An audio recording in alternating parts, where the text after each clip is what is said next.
As engineers, we are trained to embrace our creative sides, to think out of the box. As you know, being innovative is important, as we really needed to invent new tools, devices, and all the cutting edge technologies. Now, making something works is only the first step. Once it works, we are usually challenged by ourselves or, well, by our boss to make it better, aiming for the best design we are capable of. But what exactly does the best mean here? Let's take a look. In the aircraft industry, aerospace manufacturers aim for the smallest and lightest wing designs that are sufficiently durable and can create enough lifting force for the plane. They must also investigate the maximum weight that a certain plane design can carry, so that they can allocate all the components, engines, storage, and the passenger capacity accordingly. One example from the construction of a dam, a barrier that creates a reservoir for us. Sometimes the size of a dam can be massive, and civil engineers must investigate the project from various perspectives. For example, the degree of curvature that can withstand the largest amount of pressure, the maximum amount of water that can be held in the reservoir, or in terms of construction cost, the least amount of concrete required to build the structure. What about in electrical engineering? Talking about an electrical power grid, there is a large number of components within the grid. For example, the power plants, transmission lines, and all three types of consumers, which include residential houses, commercial buildings, and industrial factories. The system engineers have to design and operate such a massive network while having to consider the lowest operating cost. They also have to plan ahead by answering this type of question. What is the smallest number of transmission lines we need for the domestic electricity demand in the next 20 years? So that they won't have to spend millions or sometimes billions on the lines that they don't ever need. At this point, if you notice, we are mainly talking about these words: smallest, largest, least amount,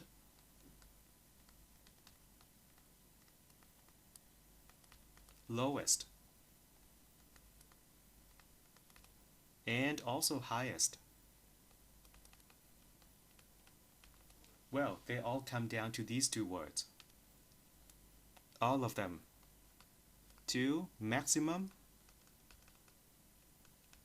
and minimum. And if we group these two together, maximum and minimum, we call it an extreme value.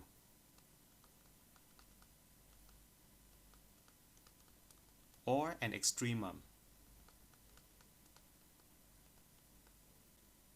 Now, if you happen to have multiple minimums, you call them minima. Plural. Same thing for minimum. If you have multiple of them, it's minima. And same thing here for extremum. Becomes extrema.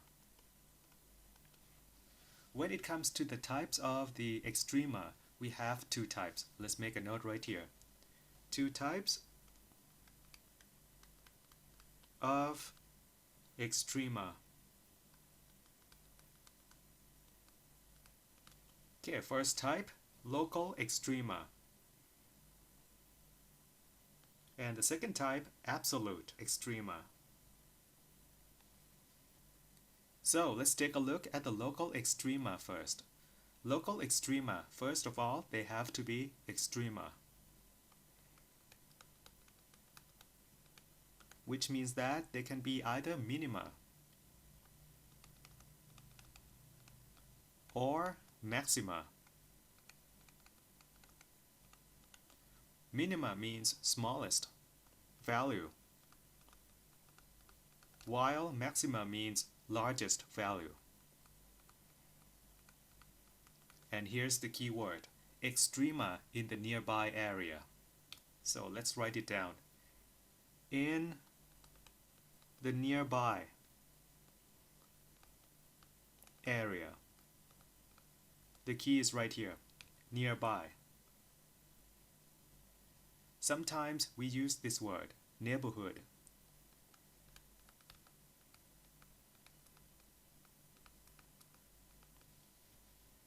Now, what about the absolute extrema? First of all, they have to be extrema.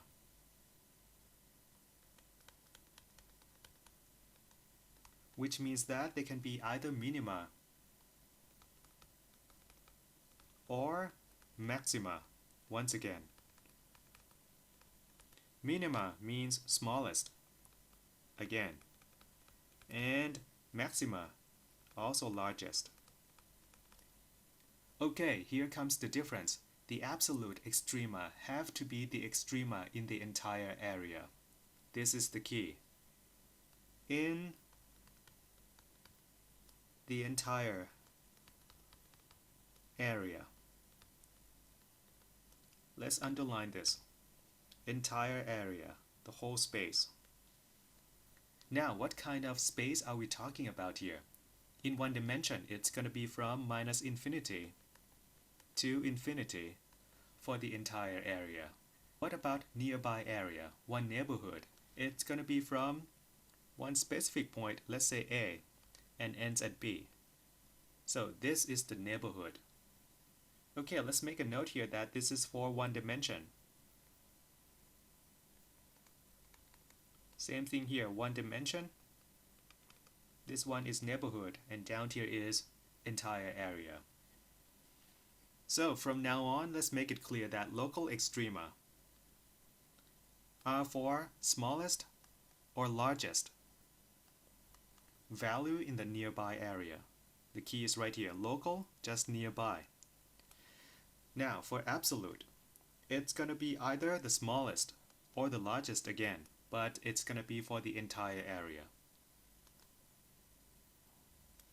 Now let's take a look at the note down here. At this point, we know that extrema is all about the largest and the smallest value at a certain location. The question is, of what? Largest of what and smallest of what?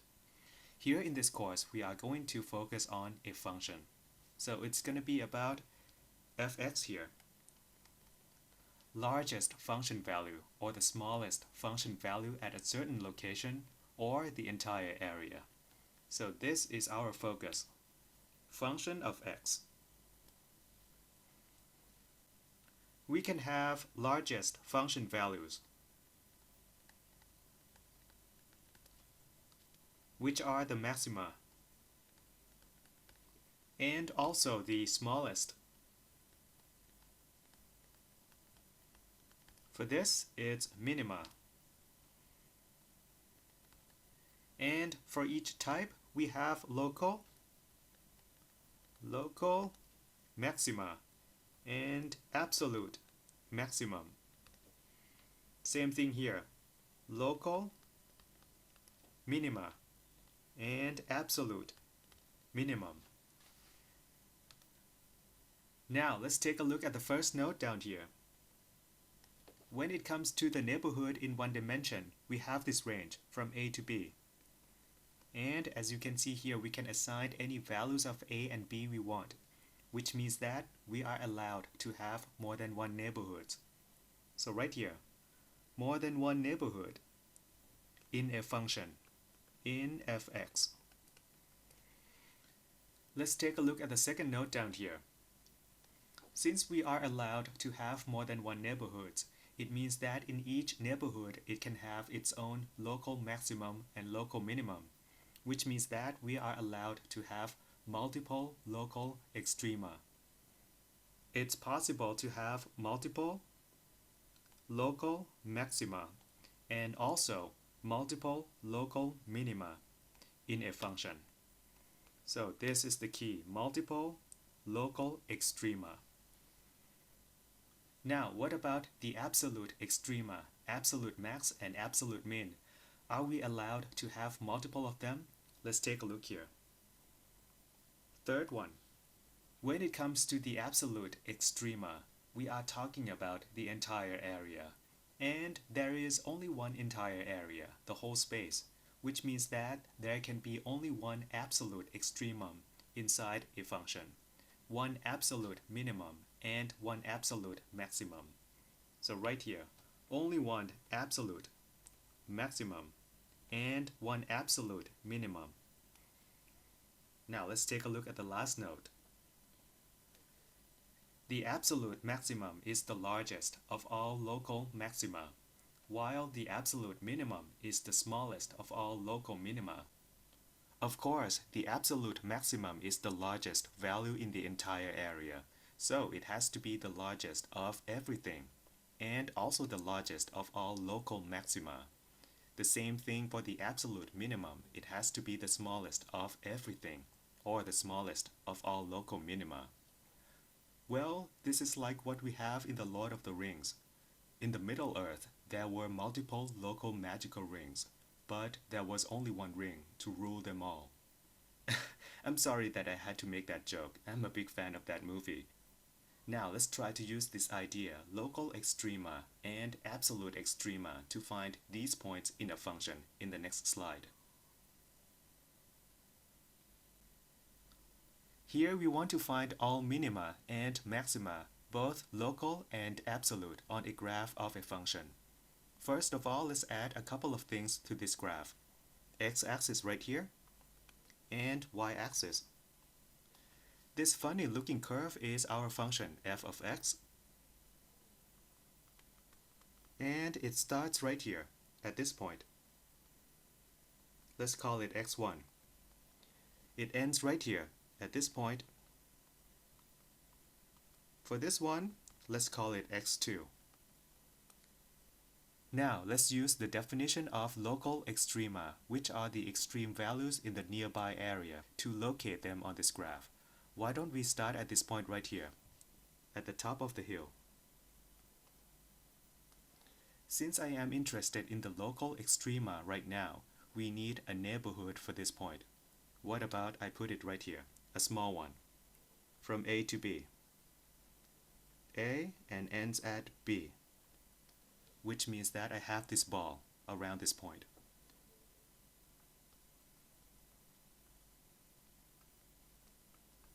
A really small one.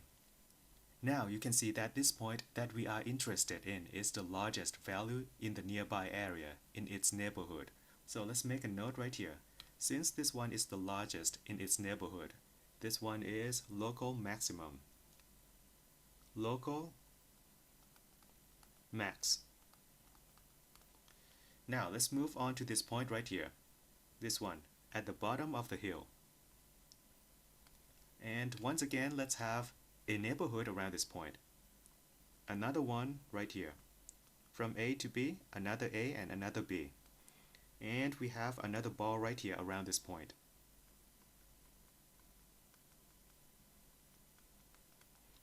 As you can see here, this new point is the lowest or the smallest value in the nearby area in its own neighborhood, which means that this point is a local minimum. So make a note, this one is local minimum. Local min. Now, what about this point right here? At the tip of this curve, once again, let's have a neighborhood from A to B. And once again, we have this ball around this point, the neighborhood. Once again, as you can see, this point is the largest or the highest value in the nearby area in its neighborhood, which means that this point is a local maximum. So this one, local max. What about this one right here? Down here. Okay, once again, we have a neighborhood. For this point, A to B, and a ball around this point. Obviously, this point is the lowest or the smallest value in the nearby area in the neighborhood, which means that this one is a local min. Local minimum. Is that all of them? Actually, we have two more. Let's take a look here. This point right here at x1. And let's have a neighborhood for this point, from A to B. Another A and another B. and once again the ball. This neighborhood, as you can see, this point right here is the smallest in the nearby area, which means that this point is also a local minimum. Make a note, local min at this point as well. Same thing here, at this point on the right hand side. This point, let's have a neighborhood from A to B. And a neighborhood around this point, this ball. Once again, this point is the largest or the highest value in the nearby area. So you know right away that this is a local maxima.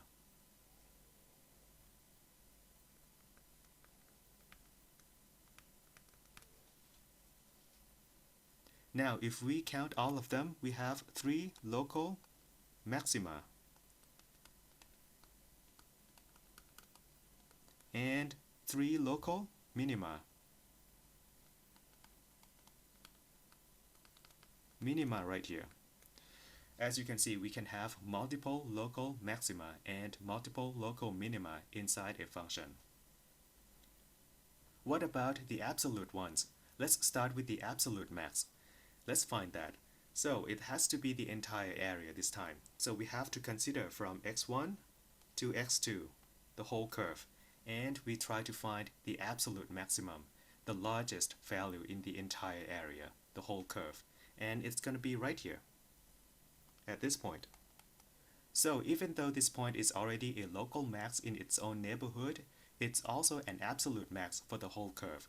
So let's make a note right here. This one is also an absolute max. Now let's try to find the absolute minimum, the lowest or the smallest value for the whole curve. And it's going to be right here at this point. Once again, even though this point is already a local minimum in its own neighborhood, it's also an absolute minimum for the whole curve. So let's make a note right here. This one is also an absolute minimum. Let's make a note right here. We can only have one absolute maximum and one absolute minimum.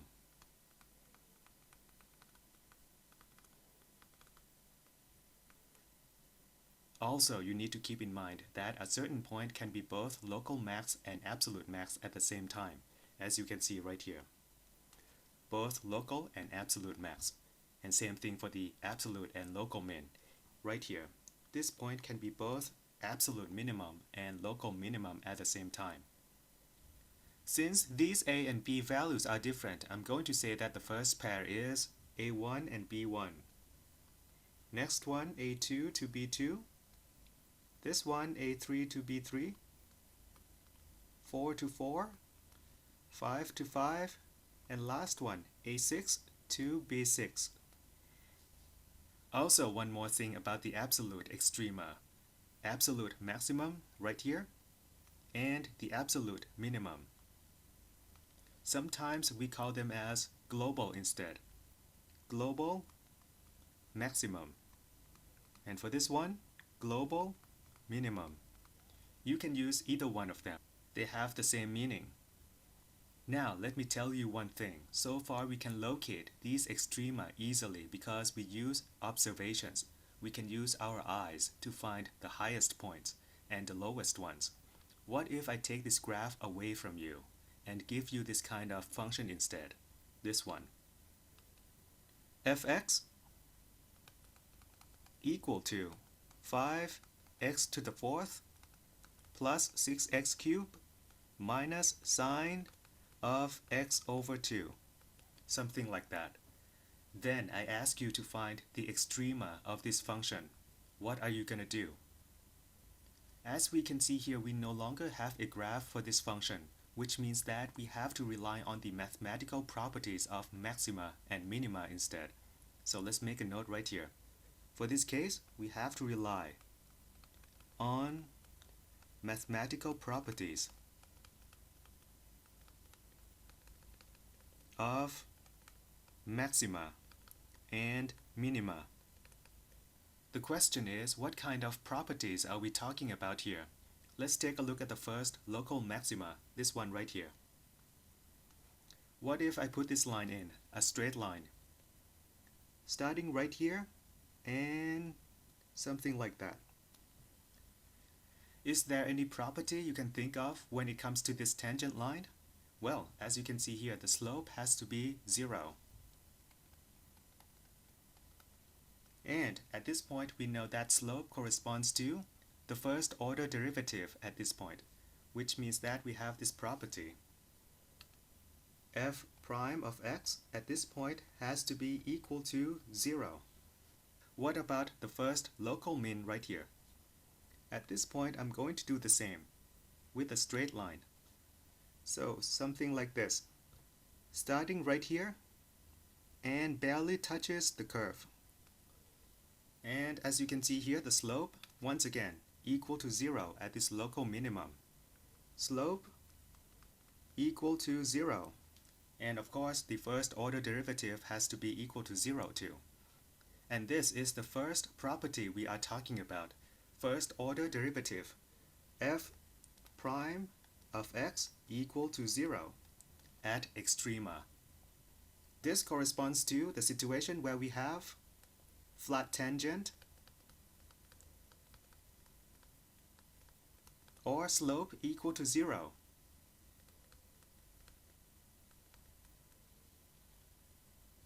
Also make a note here that this first derivative equal to 0 can be either min or max.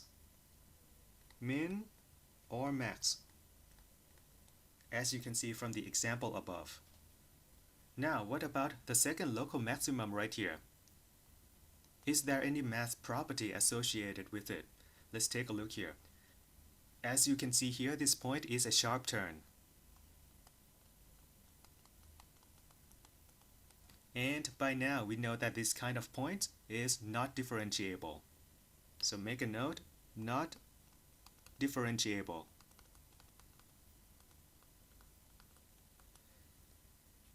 So let's take a look here. What if I put in this line? The left slope, something like that. And another one, the right slope. As you can see here, the slope of these two lines are different, which means that this point is not differentiable. So let's put this property into this box down here. The second property that we have is f prime of x undefined. In other words, not differentiable. Not differentiable points.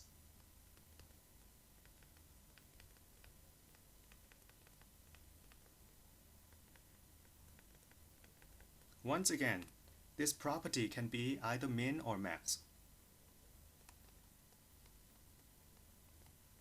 Okay, let's take a look at this point right here. As you can see, this one is also a sharp turn. Sharp turn, which means that not differentiable, not diffable. So you can put this straight line in. Left tangent and the right tangent. The two slope values are different, so of course this point is not differentiable. So at this point, the first order derivative is undefined. Same thing up here. F prime of x, undefined here. Now let's move on to the last property. Let's take a look at these 2 points. The only two left right here. This one and this one. Is there any mathematical property you can think of when it comes to these 2 points? As you can see here, these 2 points are the endpoints of the curve. So this one right here is the left endpoint. Left endpoint. And for this one is the right endpoint.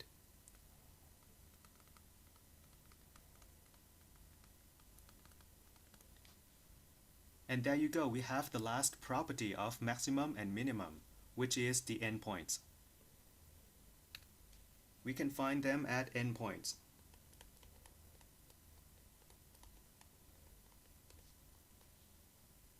This corresponds to the boundary points. They have to be either maximum or minimum always.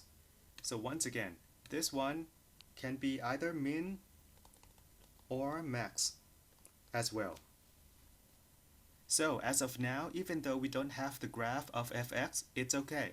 We can look for the extrema at these locations. First, where the first derivative is equal to 0, flat tangent. Second, when the derivative is undefined, talking about sharp turns here.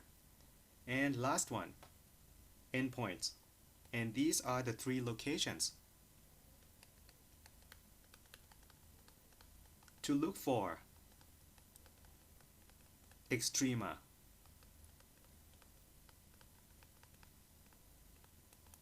Let's underline this. These are for local extrema, either local maxima or local minima. Now, before we move on, let's take a look at these two locations, 1 and 2. First order derivative equal to 0 and derivative undefined. We call these 2 points critical points. So let's make a note right here. These two are critical points.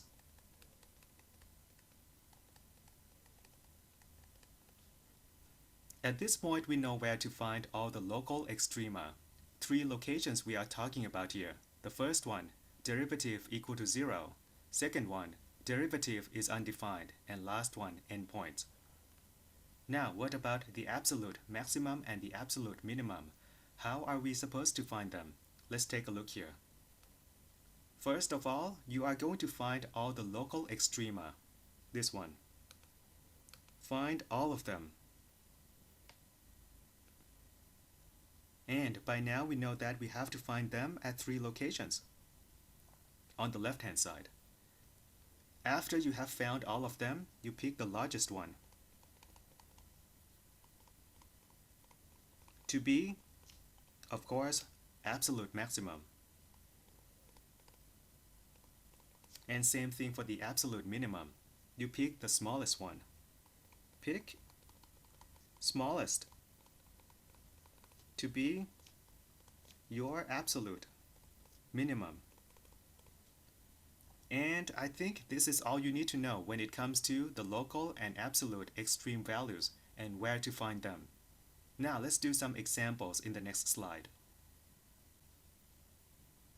In this example, we are supposed to find all extreme values of this function. So let's take a look at the function that we have here. Function of x equal to x cubed minus 27x minus 14. And it has to be over this range, minus infinity to infinity. So we are talking about the whole space here. Let's make a note. Whole space. And we are supposed to find all extreme values, all of them. So we are talking about both minima and maxima.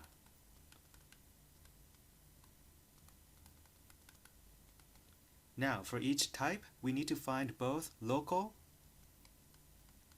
and absolute. And same thing for the maxima, the local ones and the absolute one. At this point, you can see that we don't have any graph for this function right here. So, no graph to observe, which means that we have to rely on the 3 locations we talked about in the last slide. And they are, number 1. When the first order derivative of f with respect to x is equal to 0. F prime of x equal to 0. Now, second location. When the first order derivative of f with respect to x is undefined. F prime of x is undefined. And now last location, number 3, endpoints.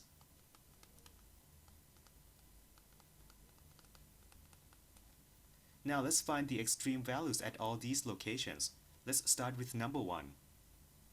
When f prime of x equal to 0. To check this condition, we need f prime of x, but we don't have it yet. So let's find that. F prime of x Let's diff this function right here to find f prime of x. I'm gonna start with this one right here, x cubed.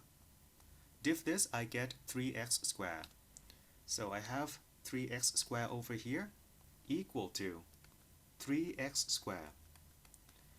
Now I diff this minus 27x, and I get minus 27.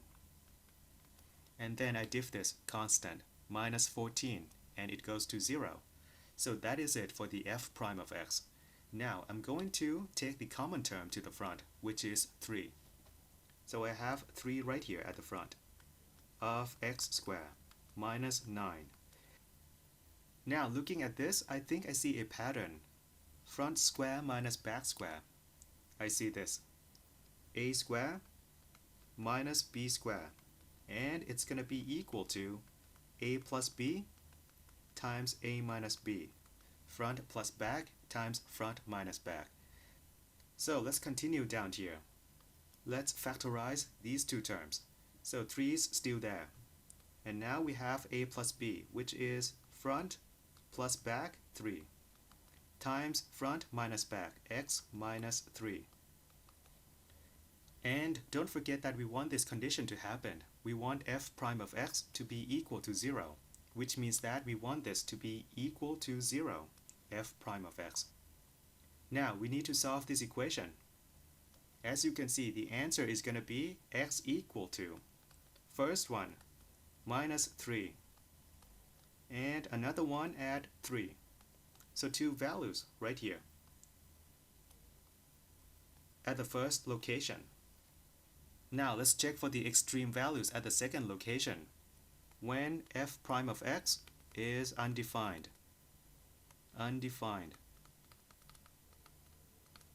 So we need to check this, f prime of x equal to 3x squared minus 27.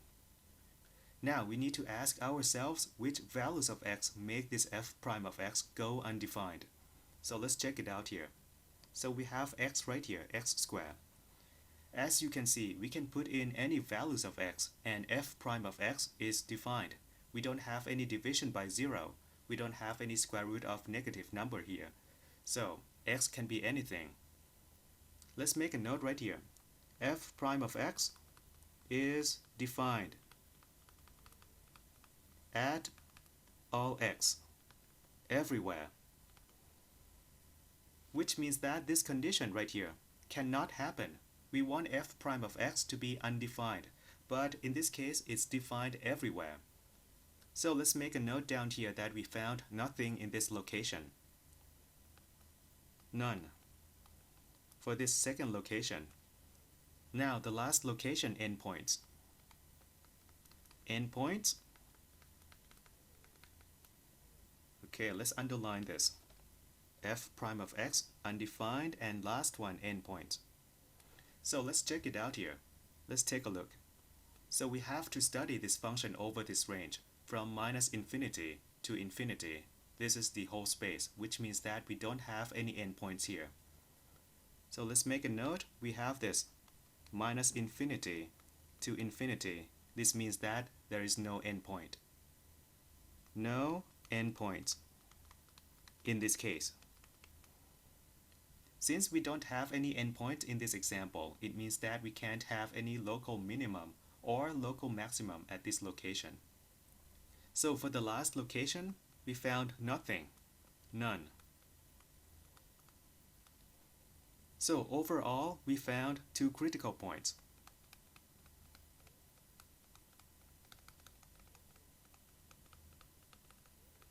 Okay, and they are minus 3 and 3. X equal to minus 3 and 3. Now the question is, are they a minimum or a maximum? Min or max? That is the question.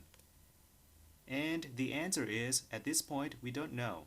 The reason is that, at this point, we only know that at the first location, the tangent is flat. Here, tangent is flat, which can be either maximum or minimum. We don't know. So we have to find another way to check on this. And it's going to be related to second derivative. So let's make a note down here. Use second order derivative f double prime with respect to x to determine type, whether it's a minimum or a maximum. So it all comes down to this second order derivative of f with respect to x, this one right here.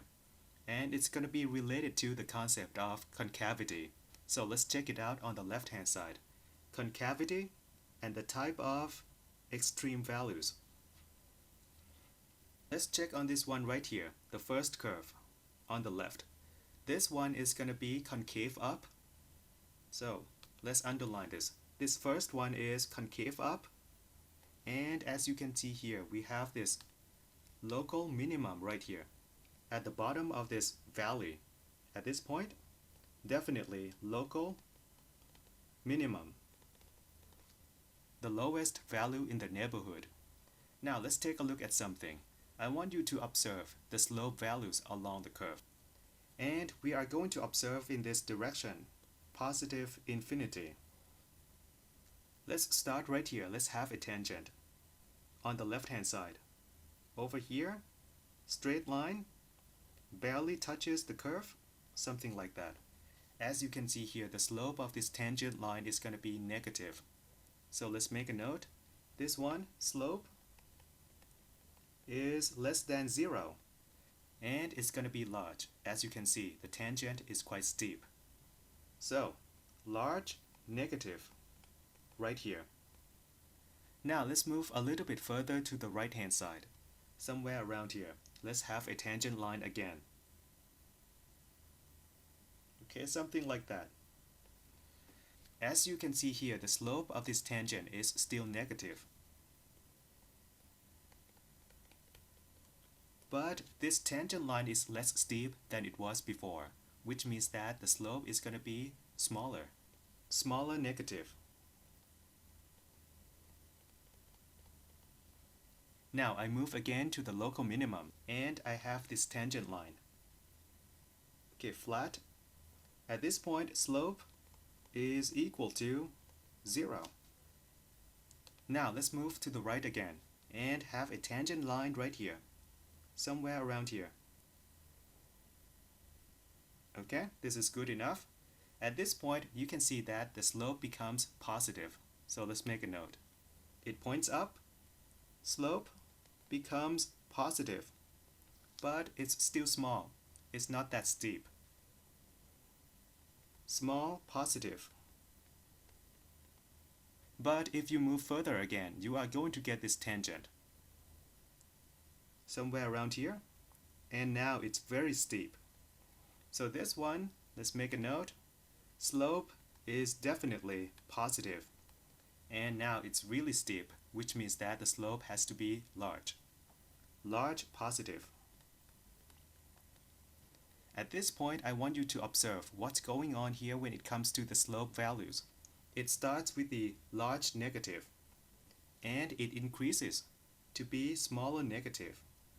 And then it increases to be 0 right here. And it keeps going up to be smaller positive. And in the end, it becomes large positive. So what's going on here? What you see right here is that the slope values keep increasing. So let's make a note. This is important. Slope values increase. Let's put it over here. Concave up. And we see slope values increase. So make a note right here that slope of fx increase. And we know that the slope of fx is f prime of x, which means that we have this f prime of x increase, which means that the rate of change of f prime of x, rate of change of f prime of x has to be positive. And at this point, we know that the rate of change of something is going to be the derivative of that thing. So this is going to be the derivative of f prime of x, which is f double prime of x. Second order derivative of f with respect to x, and here it has to be positive. At this point, we associate concave up kind of curve to second order derivative being positive. And as you can see here, when it comes to concave up curve, we have a local minimum, which means that if you see this f double prime being positive, you are going to see a local minimum.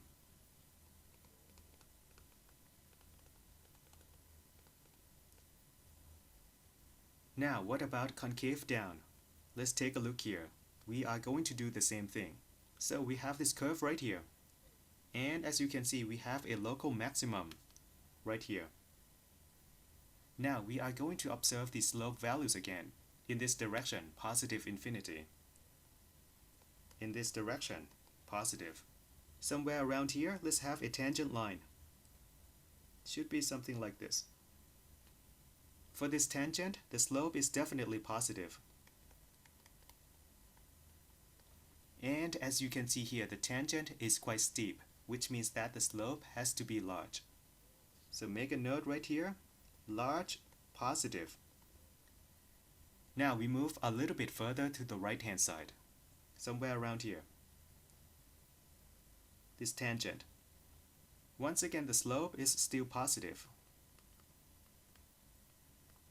but it's less steep than it was before.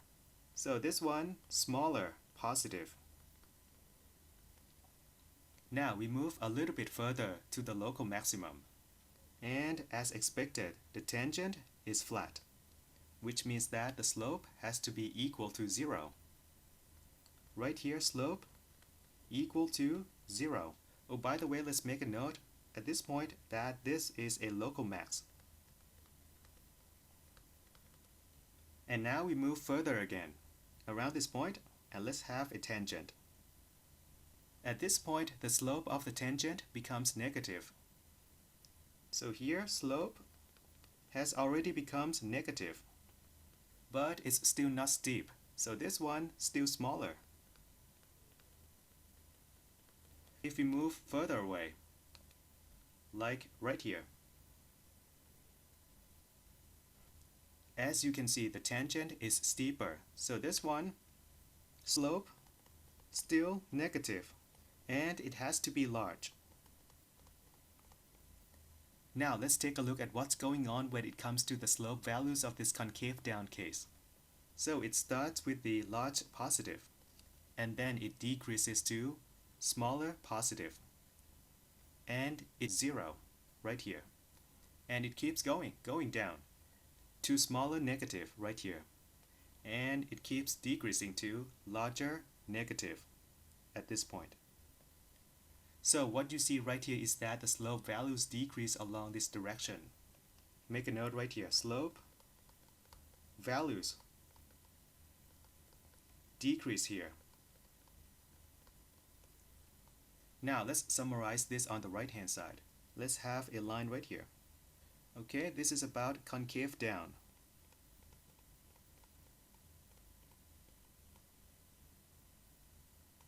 At this point, we know that the slope of the curve of fx decrease along the way. Decrease.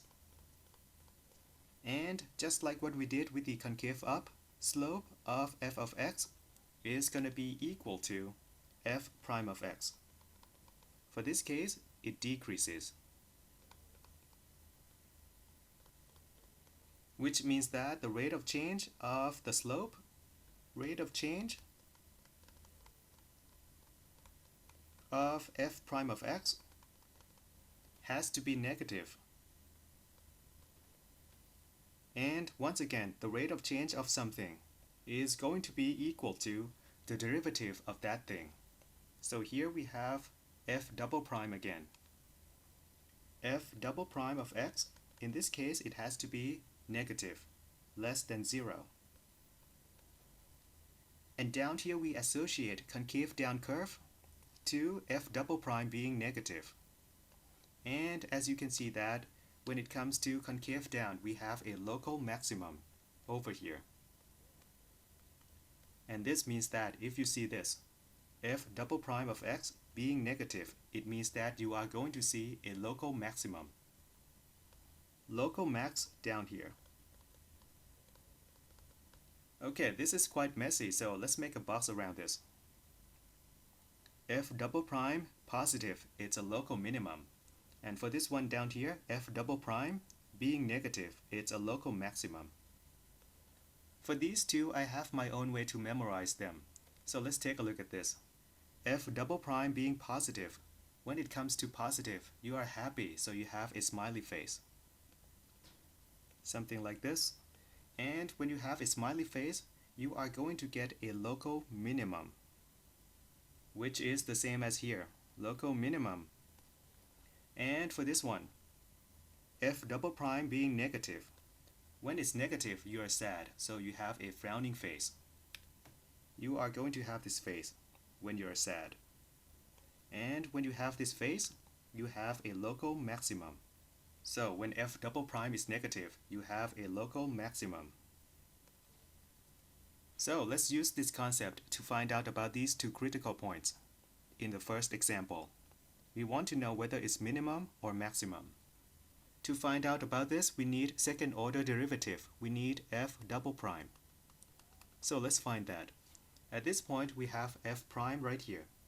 So let's diff this to find f double prime. So I'm going to diff this first term, 3x squared. Diff this, I get 6x.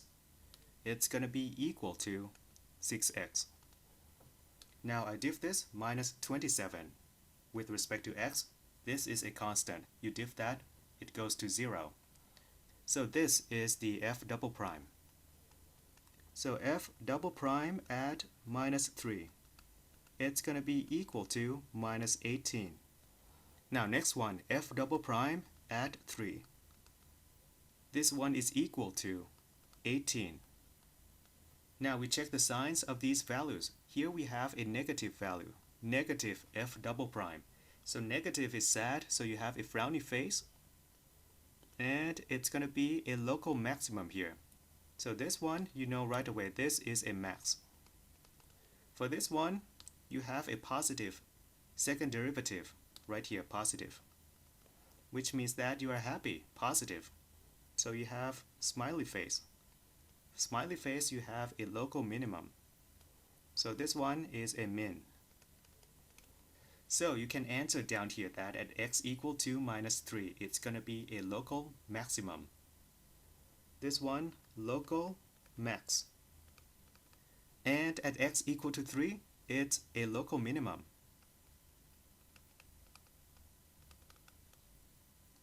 So let's make a note up here that we found one local minimum and one local maximum. So we found these two, local minimum and local maximum.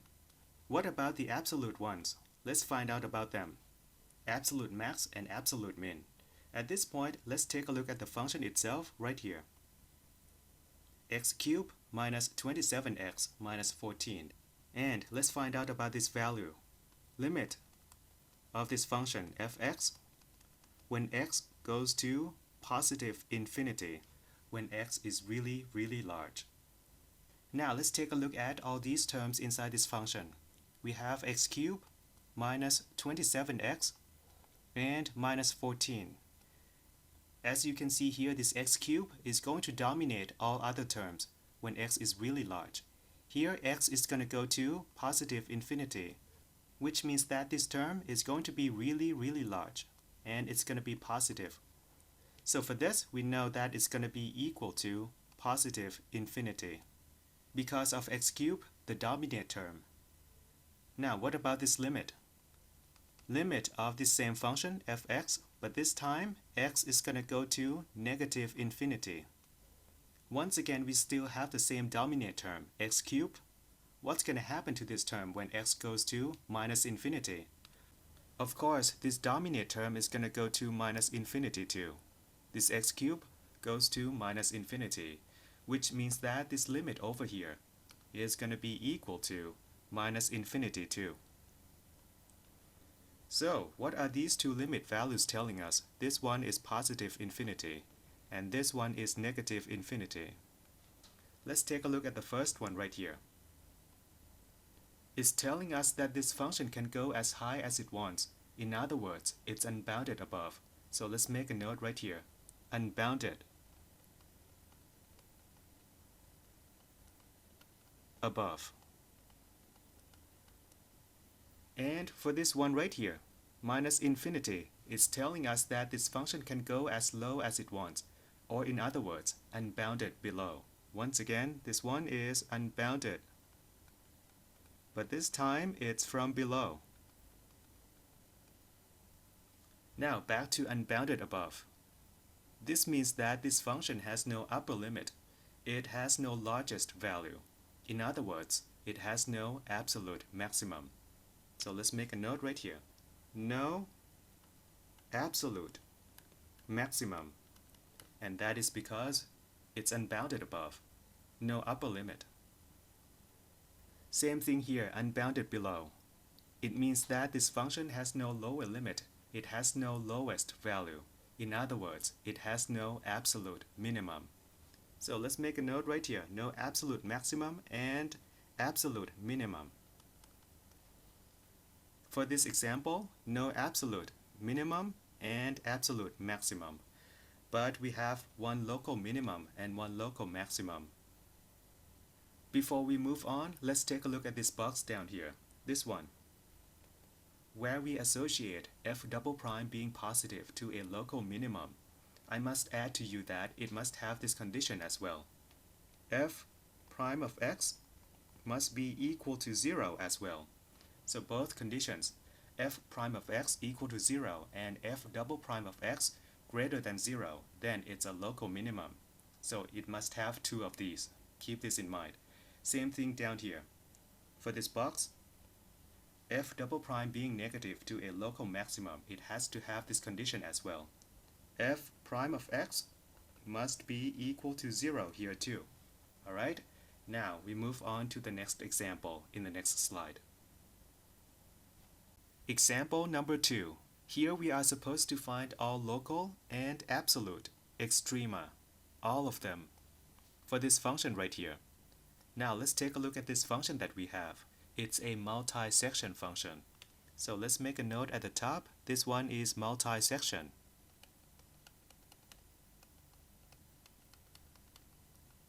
And we are supposed to observe this function over this range from -4 to 4. Well, I did a little cheating here. I put this function into MATLAB, I plotted it, and this is what I got. However, let's assume that we don't have this graph for now. Let's assume that we don't have this at this point. Once again, we follow the same procedure. We need to look for the extreme values at 3 locations. First location, number 1, when f prime of x equal to 0, flat tangent. Second location, when f prime of x is undefined, sharp turns. And last location, number 3, at endpoints.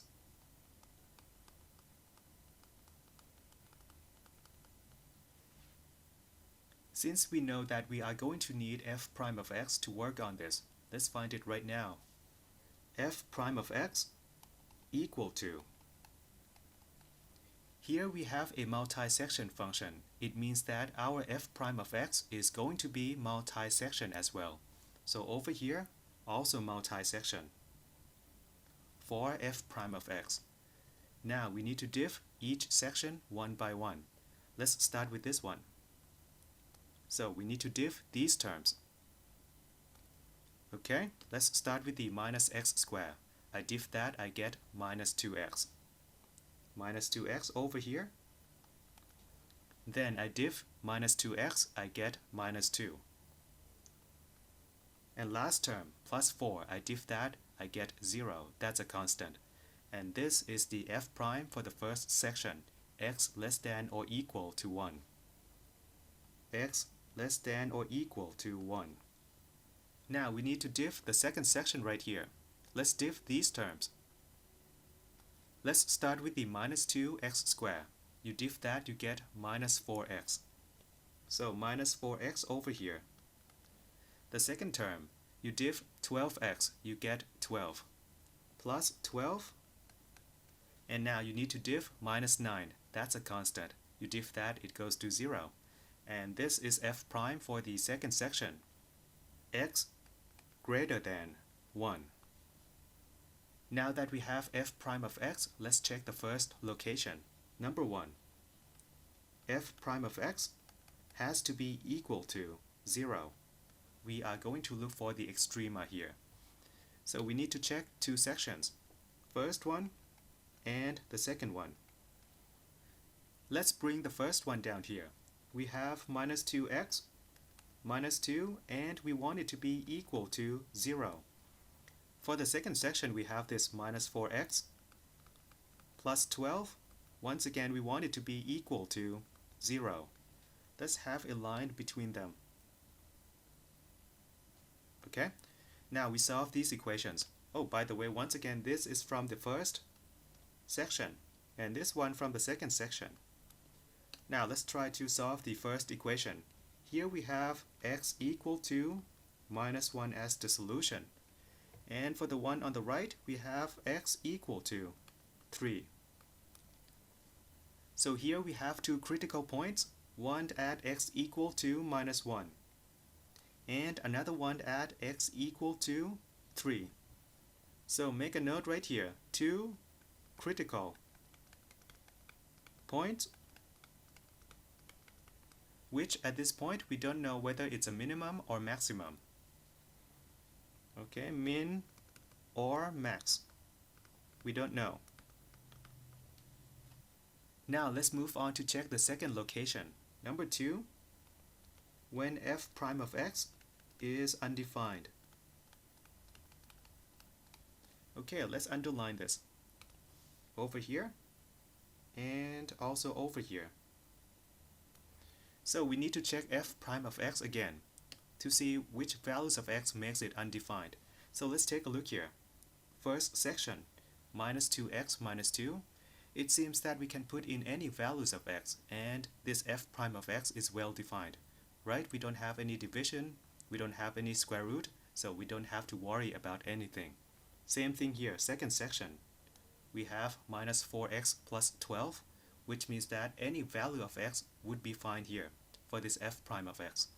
So does it mean that this f prime of x is well defined everywhere? Well, it's not the case here. Let's take a look. First of all, let's make a note right here that this one seems to be well defined everywhere.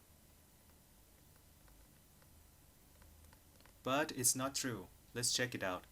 When it comes to multi-section function, usually the point of connection is not differentiable.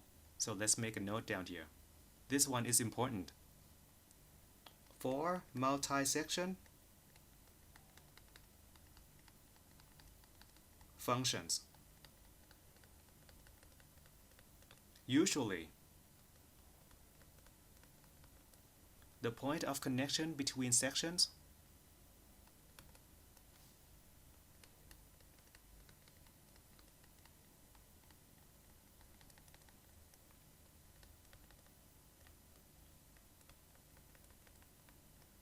is not differentiable.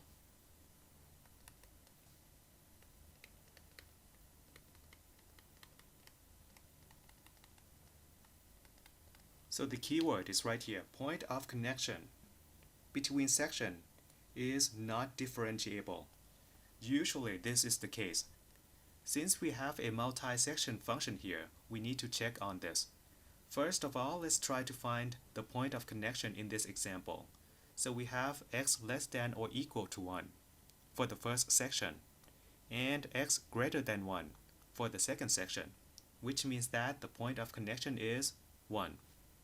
So make a note, point of connection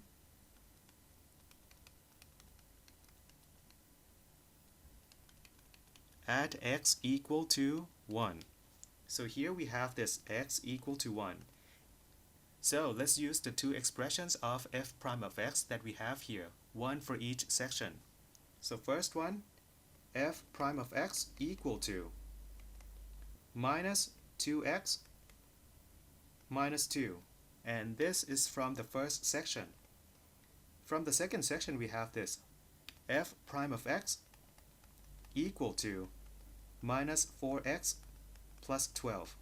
And we want to check at this point x equal to 1. Let's find out. F prime at 1 equal to minus 2 equal to minus 4.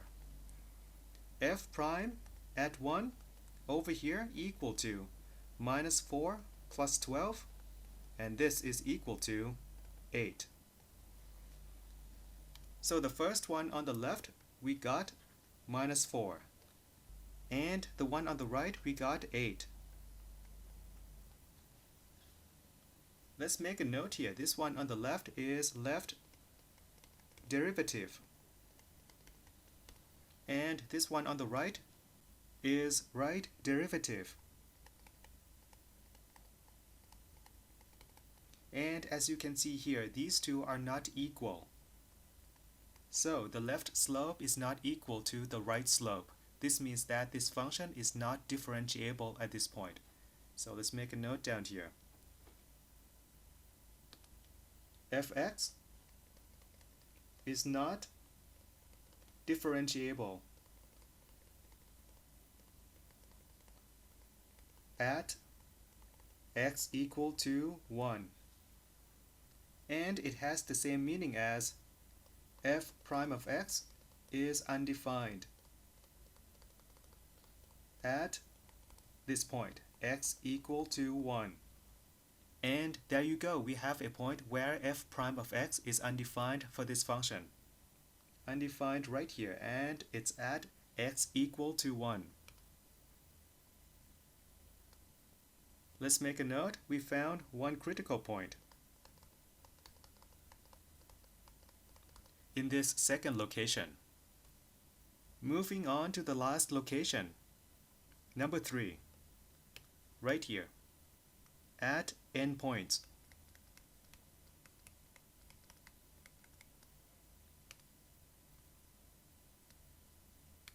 So we are talking about this range right here, this interval, from minus 4 to 4.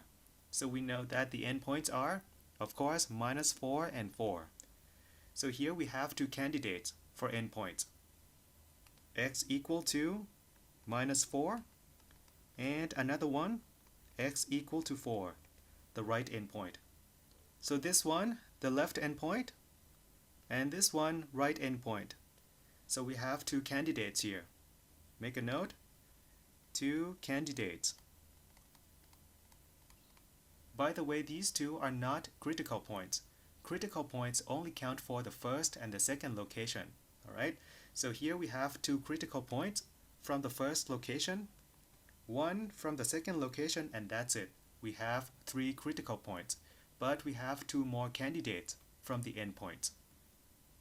Now, the next step that we have to do here is to determine the types of these candidates. Let's start right here. First location, when f prime of x equal to 0. So we have 2 candidates here, x equal to minus 1 and x equal to 3. For this one, I'm going to use the second order derivative test. So let's work it out over here. I need to find f double prime of x. Once again, this is going to be multi-section as well. So I need to diff the first section over here with respect to x. So diff the first term, I get minus 2. And the second term goes to 0. And this is for x less than or equal to 1. Now I diff the second section over here, these two terms.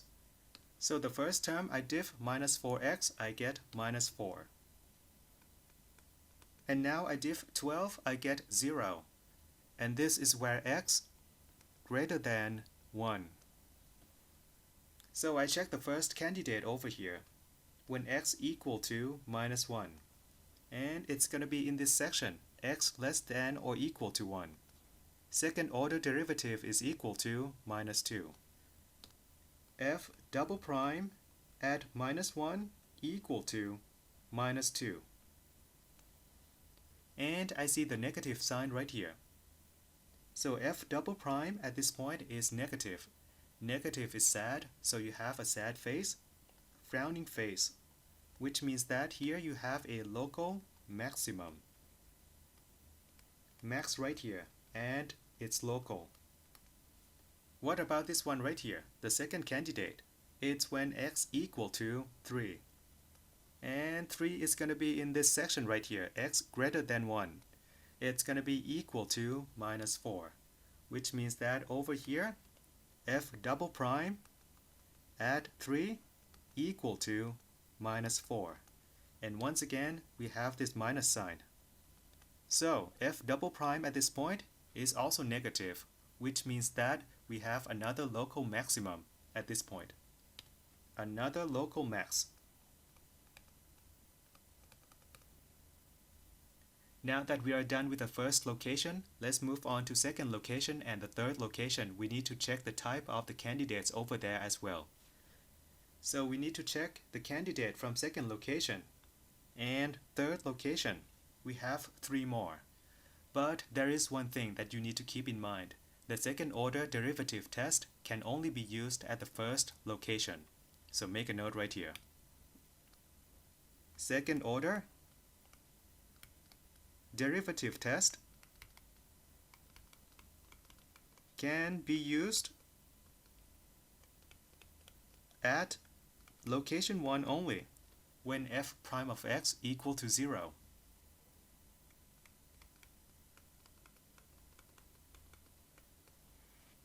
If that is the case, how are we supposed to determine the types in the location 2 and 3? Let's take a look here. We are going to check the positive and the negative sign of f prime of x instead. So let's write it down. Check sign, positive or negative, of f prime of x at location 2 and 3. And this is how it's done. Let's have a line right here, straight line. X-axis. I'm going to bring this candidate, x equal to 1, from the second location over here. So right here, at x equal to 1.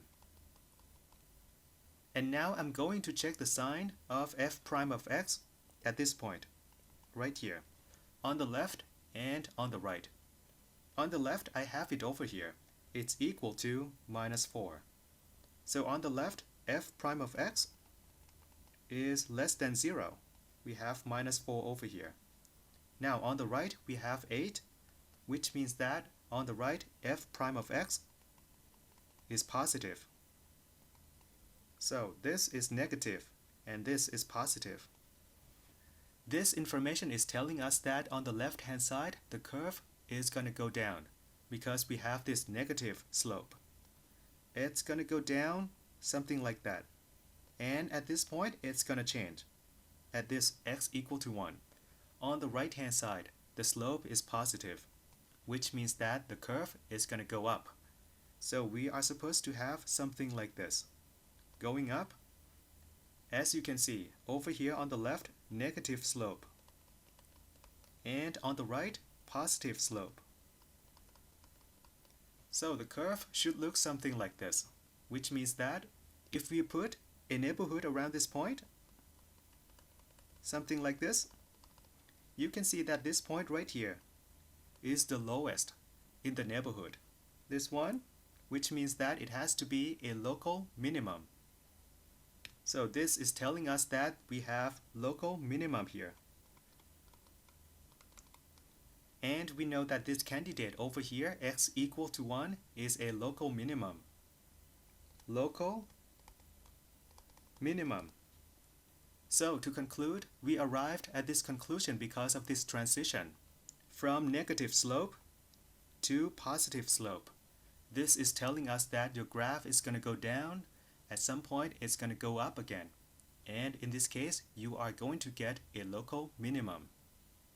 Now we do the same for the endpoints over here. And let's have x-axis again. Now let's start with this endpoint, the left one. It's when x equal to minus 4. So let's put it over here. X equal to minus 4. And once again, this is the left endpoint. It's going to be this. Boundary. Nothing on the left. So nothing over here. We don't have anything. Just the curve on the right. Now let's check the sign of f prime of x at this point. F prime at minus 4. So which one do we need to use? We need to use this one right here. X less than or equal to 1. So let's use this one. Equal to minus 2 times minus 4 right here. Minus 2. And this is equal to 6. It's also positive. This is telling us that on the right hand side of this point, the curve has to go up. Positive slope. So it's going to be something like this. If you have this kind of graph and you put a neighborhood around this endpoint, something like this, you can see that this endpoint right here is a local minimum because of this positive slope. So this one right here, local minimum. So the left endpoint right here, local min. Now we work on the right endpoint, x equal to 4. So we have this x-axis again. Right here. And we have this endpoint at x equal to 4. Since this is the right endpoint, we have this boundary. Like this, and there'll be nothing on the right hand side. Now we find out what's going on the left hand side. So we check the sign of f prime of x at this point. F prime at 4. And now we need to use this one right here because x is greater than 1. So let's use this. Equal to minus 4 times 4 plus 12, and it's equal to minus 4. As you can see here, we have this minus sign over here. So we have negative slope, which means that the curve is going to go down. Goes down and ends at this endpoint. Now that we have the curve, let's put the neighborhood around this endpoint. Endpoint right here. And as you can see, this endpoint is the lowest value in the neighborhood, which means that this one is also a local minimum. Local min. So from this we know that x equal to 4. This one is also a local min. Okay, right now let's put all the local extreme values right here at the top. The first one, x equal to minus 1. This one is a local maximum from here. So this one, local max.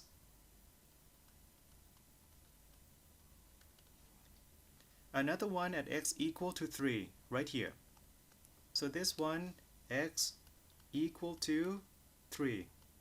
This one is also a local maximum.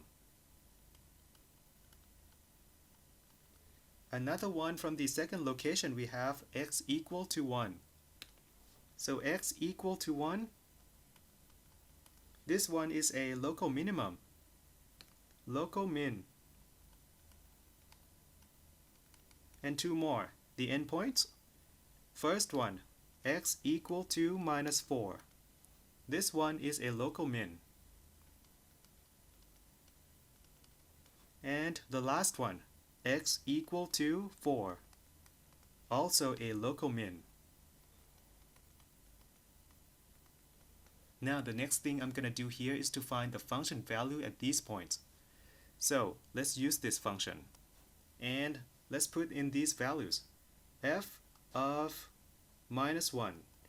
I put this in a calculator and it's equal to 5. What about this one? Function at x equal to 3. Equal to. For this one, 9. This one, f at x equal to 1. For this one, it's equal to 1. Next one, function value at x equal to minus 4. This one is equal to minus 4. And last one, function value at x equal to 4. This one is equal to 7. So we are going to compare all of them to find absolute minimum and absolute maximum. Let's take a look here. 5, 9, 1, minus 4, and 7. As you can see here, the largest value of them all is right here, equal to 9. And it happens at x equal to 3. So let's make a note that this one is also the absolute maximum. Now we look for the lowest value, and it's right here, equal to minus 4. And this happens at this point, x equal to minus 4. So right here, the left endpoint is also the absolute minimum. This one, also the absolute minimum. And these are all the answers for this example.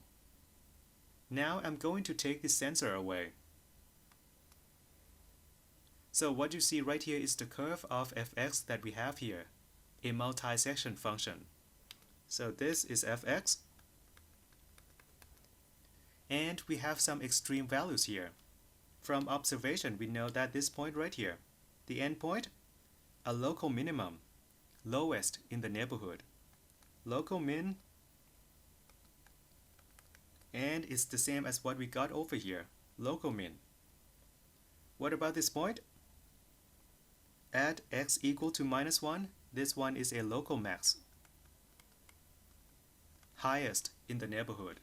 So it's going to be the same as what we have over here. At x equal to minus 1, a local max, same thing. At this point, the point of connection between two sections, f prime of x is undefined. As you can see here, this one is a local min, lowest value in the neighborhood. And it's the same as what we got down here, local minimum at x equal to 1. Also this point right here, this is a local maximum, highest. Same thing here, at x equal to 3, local maximum. And another one right here, at the right endpoint. This is the lowest in the neighborhood. So this is a local minimum. Same thing as what we got over here.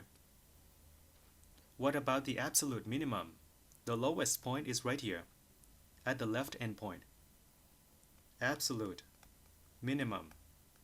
Same thing as what we got over here. Absolute min. What about the absolute max? Highest point, right here. So this one, absolute max. And once again, it's the same as what we got over here, at x equal to 3.